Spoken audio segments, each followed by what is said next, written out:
c'est que Barack Obama n'aurait jamais été élu président s'il n'y avait pas eu une alliance entre l'AIPAC, c'est-à-dire la section américaine du Congrès mondial juif, et la franc-maçonnerie de Prince Hall aux États-Unis.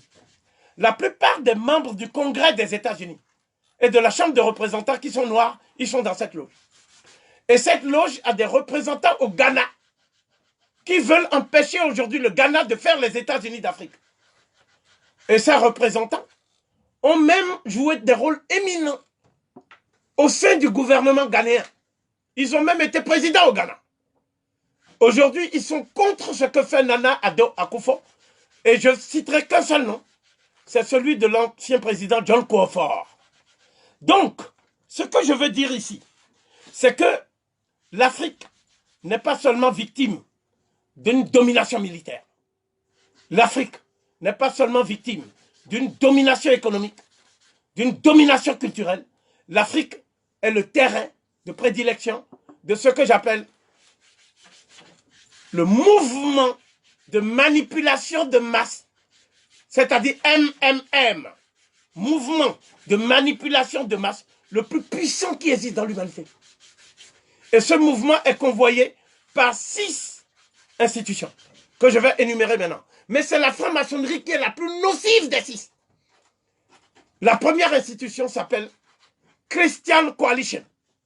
C'est une multinationale des évangélistes qui est basée aux États-Unis et dont le chef s'appelle Pat Robertson. C'est un multimilliardaire. Il suffit de regarder son nom.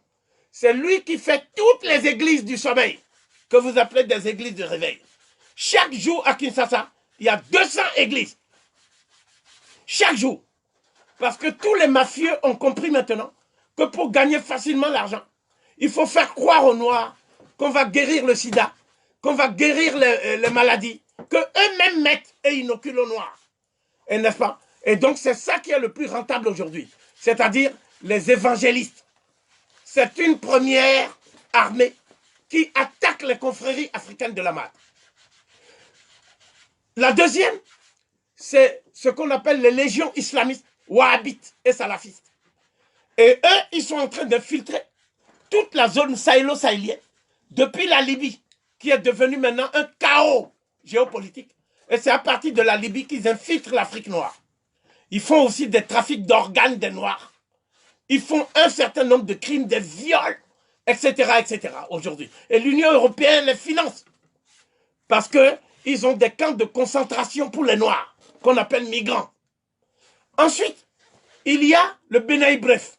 Le Benaï Bref, c'est le Mossad. C'est-à-dire des gens qui vont en Afrique pour dire qu'ils sont à la recherche des Juifs noirs perdus.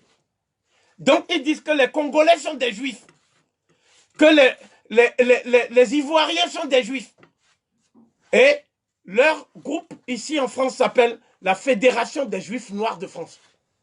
Et cette Fédération des Juifs Noirs de France est membre du CRIF, c'est-à-dire le Conseil représentatif des institutions juives. Donc, il y a les loges maçonniques, dont je vais parler pendant 5 séances. Là, ce n'est que l'introduction générale. Il y a aussi ce qu'on appelle la Rose-Croix à Morque. La Rose-Croix à Morque, c'est encore une autre obédience qui a été fondée par les gens qui ont volé les connaissances des Coptes, qu'on appelle les gnostiques. Ces gens-là, depuis l'Antiquité tardive, ils ont volé les connaissances des Coptes. Et leur grand maître, qui s'appelle le grand maître Bernard, est l'ami personnel de Paul Biya. Et il va chercher des valises de billets au Cameroun chaque fois qu'il a envie d'aller. Donc, au Cameroun, aujourd'hui, le gouvernement camerounais est allié de ces loges. J'attire votre attention sur le fait que ces loges aussi pratiquent l'homosexualité et un certain nombre de déviations sexuelles qu'ils veulent imposer à l'Afrique au nom de la lutte contre l'homophobie. Et ils disent que si les pays africains n'acceptent pas de faire des gay pride et de faire un certain nombre de parades diaboliques, eh bien, ils n'auront plus d'argent. On ne va plus donner d'argent aux pays africains.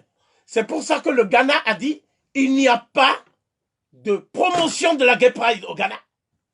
Et le Ghana n'a pas d'argent à prendre auprès du FMI et de la Banque mondiale. Le Ghana est le premier pays africain de l'Afrique subsaharienne qui refuse l'aide et les crédits du FMI et de la Banque mondiale. De manière à ce qu'on puisse appliquer nos propres valeurs de civilisation, qui sont les valeurs qui ont présidé à l'aube de l'humanité. Enfin, il existe aussi des groupes que vous n'avez pas aujourd'hui. Vous ne faites pas attention à ces groupes. Mais ces groupes existent. Ces groupes procèdent de la manipulation mentale. On les appelle comment? Les coachs du développement personnel. Quand vous allez dans les rayons de la FNAC, vous voyez beaucoup de livres qui parlent du développement personnel. Vous voyez? Et ces livres sont achetés par les Noirs. Et les Noirs, non seulement ils achètent des livres, mais ils vont fréquenter des gourous. Donc des leucodermes qui eux-mêmes sont des névrosés, qui prétendent équilibrer psychologiquement les Noirs qui sont en train de détruire mentalement et moralement. Donc, tous ces groupes-là sont en train de se battre aujourd'hui contre les confréries africaines. Il y a, après la confrérie des docteurs de Léopard, il y a la confrérie des Ogboni du Nigeria, la confrérie d'Ile-Ife, une des plus puissantes de l'Afrique noire. C'est cette confrérie qui est en train de se battre contre Boko Haram et qui a presque vaincu aujourd'hui Boko Haram.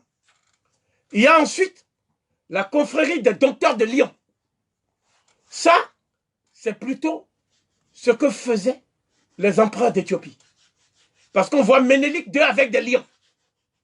Oh, il marche avec des lions. Il parle au lion. Il demande au lion de se coucher. Le lion se couche. Il dit au lion de se lever, le lion se lève.